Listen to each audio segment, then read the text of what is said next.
With spring in full bloom, it's almost time to start watering those flowers and crops. And it's also a really good time to remember the dangers of irrigation canals and ditches. Tyson White talked with Meridian Fire about how to keep your family safe around that swift water.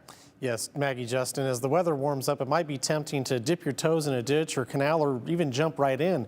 But first responders say not to, as it's quite dangerous. Canals deliver water from our reservoirs to our local agricultural lands. They're not meant to be used for recreation and can pose an extreme danger to anyone who does.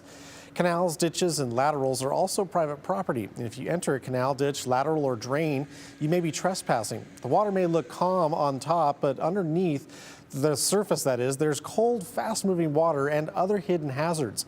Meridian Fire Deputy Chief of Operations Jordan Reese tells me the structural design of those waterways can be dangerous not only for you, but for first responders as well. A lot of them have slippery banks, so some of them, like the canal we're standing on, have more gravel or vegetation, but a lot of them will just have concrete, and there's just nothing to grab onto. And especially as you get swept into the middle of the canal, there's just limited areas for people to get out. And the other hazard is that once somebody gets into a canal, it becomes difficult for us to locate them in a timely manner because they get swept away fairly quickly. And it becomes problematic for us to figure out where they went in, where they would have traveled to by the time we get there. Reese says no matter the body of water, it is very important to be aware of where your children are at all times. He wants to encourage parents to teach their kids about the dangers of canals and ditches and any water, that is. The Meridian Fire Department provides community outreach to help educate everyone through community education courses for CPR and school visits to reinforce fire and water safety out there as well.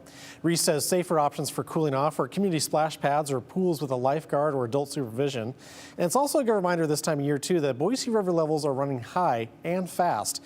Currently around 2,900 cubic feet per second right now on the Boise River.